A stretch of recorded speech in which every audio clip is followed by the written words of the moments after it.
1943년 1월 7일 미국 뉴욕의 한 허름한 호텔 방. 청소부가 문을 열었을 때 한 노인이 싸늘하게 식어 있었습니다. 향년 86세. 그의 손에는 아무것도 없었습니다. 통장에도 아무것도 없었습니다.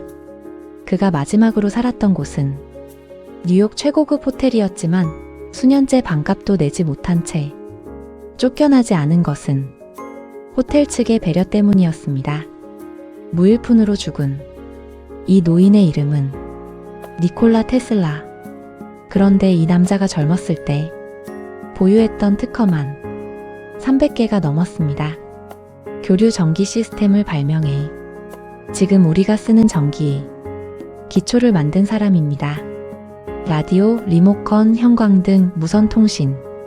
지금 우리가 당연하게 쓰는 것들이 뿌리에 이 남자가 있습니다.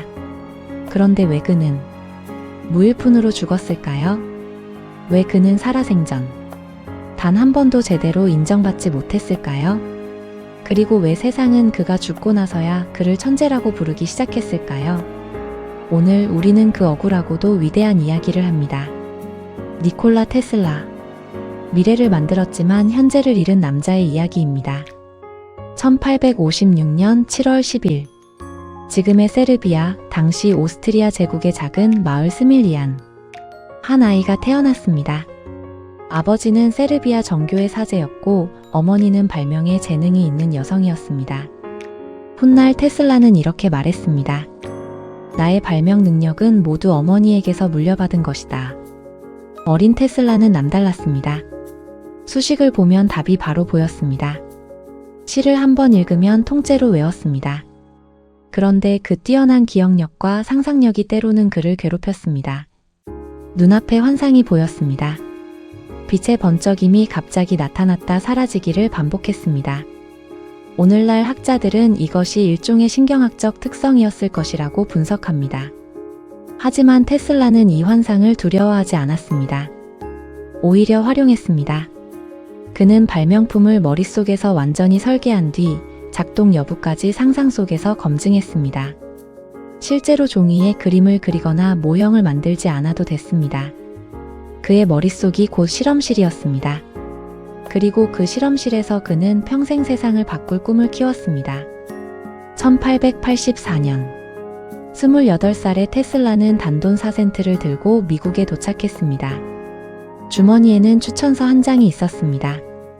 그 추천서에는 이런 문장이 적혀 있었습니다. 나는 2명의 위대한 사람을 알고 있다. 한 명은 당신이고 다른 한 명은 이 편지를 들고 온 청년이다. 추천서를 받은 사람은 토머스 에디슨이었습니다. 당시 에디슨은 이미 세계적인 발명왕이었습니다. 직류 전기 시스템으로 미국 전역에 전기를 공급하고 있었습니다. 테슬라는 에디슨의 회사에 입사했습니다. 그리고 곧 자신의 능력을 증명했습니다. 에디슨도 테슬라의 재능을 알아봤습니다. 어느 날 에디슨이 테슬라에게 말했습니다. 우리 회사의 발전기를 개선해준다면 5만 달러를 주겠네. 지금 가치로 약 150만 달러, 하나로 20억 원에 가까운 금액이었습니다. 테슬라는 밤낮 없이 매달렸습니다. 몇 달 뒤 그는 에디슨의 발전기를 완전히 개선하는 데 성공했습니다. 그리고 에디슨에게 약속한 돈을 요청했습니다. 에디슨의 대답은 충격적이었습니다. 그건 농담이었네.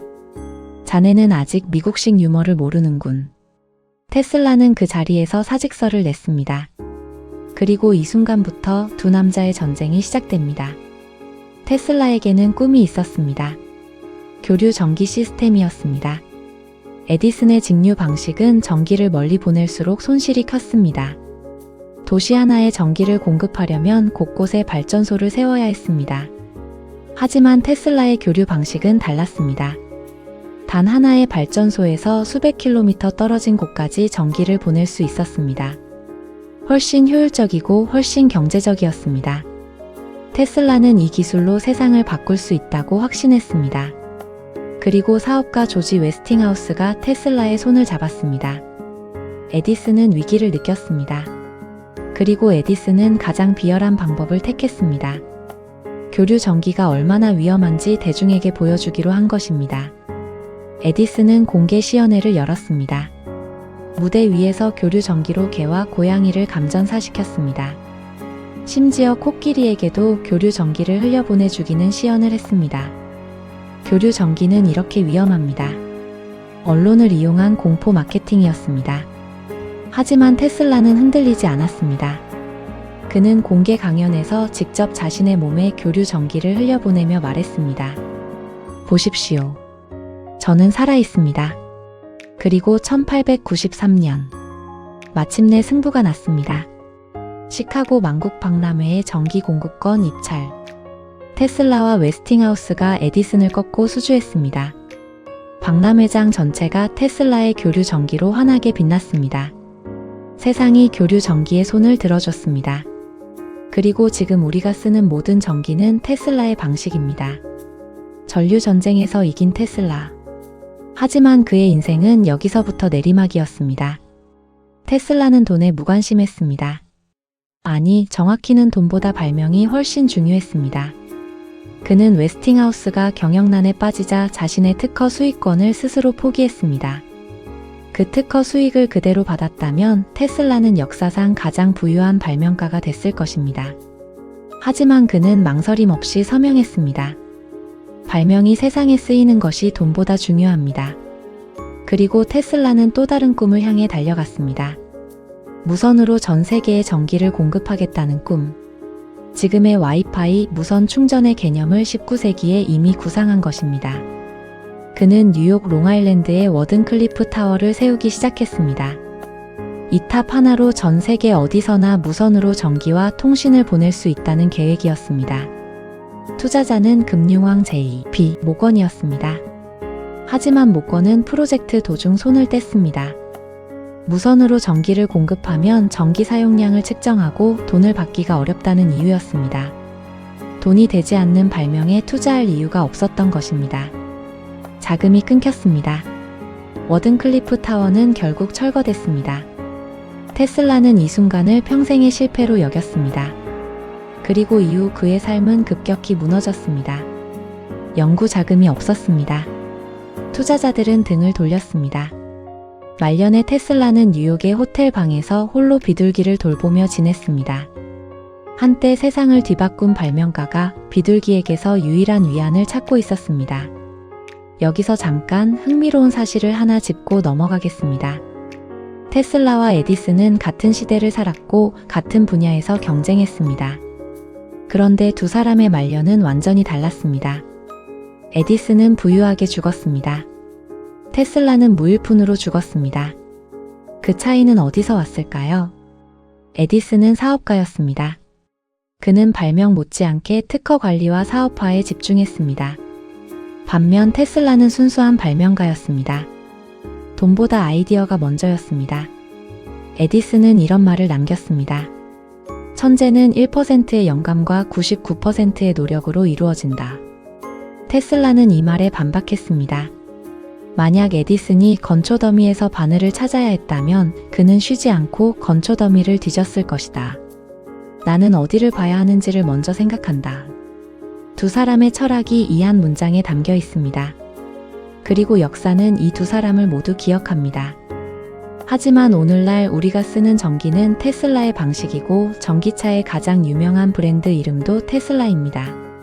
그리고 전기 단위 중 자기장의 단위 이름 테슬라티. 그의 이름은 과학의 언어 속에 영원히 새겨져 있습니다. 테슬라는 이런 말을 남겼습니다. 현재는 그들의 것이지만 미래는 내 것이다. 이 말을 그가 남긴 건 생애 말년이었습니다. 돈도 없고 인정도 받지 못하고 세상으로부터 잊혀가던 그 시절. 그는 여전히 이렇게 믿고 있었습니다. 내가 만든 것들이 언젠가 세상을 바꿀 것이라고. 그리고 그 말은 정확히 맞았습니다. 그가 죽고 수십 년이 지나 세상은 그의 연구를 다시 꺼내들기 시작했습니다. 무선 통신, 무선 전력 전송, 교류 전기.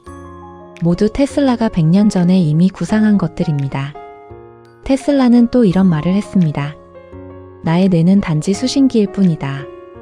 우주 어딘가에 모든 지식과 빛과 아름다움의 핵심이 있고 나는 그것을 받아들일 뿐이다.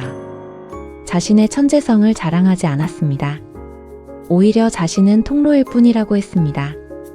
그리고 이 겸손함이 역설적으로 그를 더욱 위대하게 만듭니다. 테슬라의 이야기를 들으면 마음이 복잡해집니다. 그는 분명히 옳았습니다. 그의 발명은 분명히 세상을 바꿨습니다. 하지만 그는 살아생전 그 결과를 누리지 못했습니다. 그렇다면 그의 삶은 실패였을까요? 저는 그렇게 생각하지 않습니다. 테슬라는 세상의 인정보다 자신이 믿는 것을 선택했습니다. 돈보다 발명을 선택했습니다. 현재의 편안함보다 미래의 가능성을 선택했습니다. 그 선택이 그를 무일푼으로 만들었습니다. 하지만 동시에 그 선택이 그를 영원하게 만들었습니다. 우리는 살면서 자주 이런 질문 앞에 섭니다. 지금 당장 눈앞의 것을 취할 것인가? 아니면 내가 진짜 믿는 것을 선택할 것인가? 테슬라는 주저하지 않았습니다. 매번 자신이 믿는 것을 선택했습니다. 그리고 그 선택의 대가는 혹독했습니다.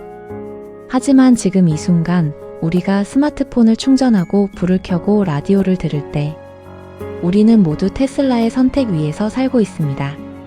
테슬라는 죽기 얼마 전 이런 말을 남겼습니다.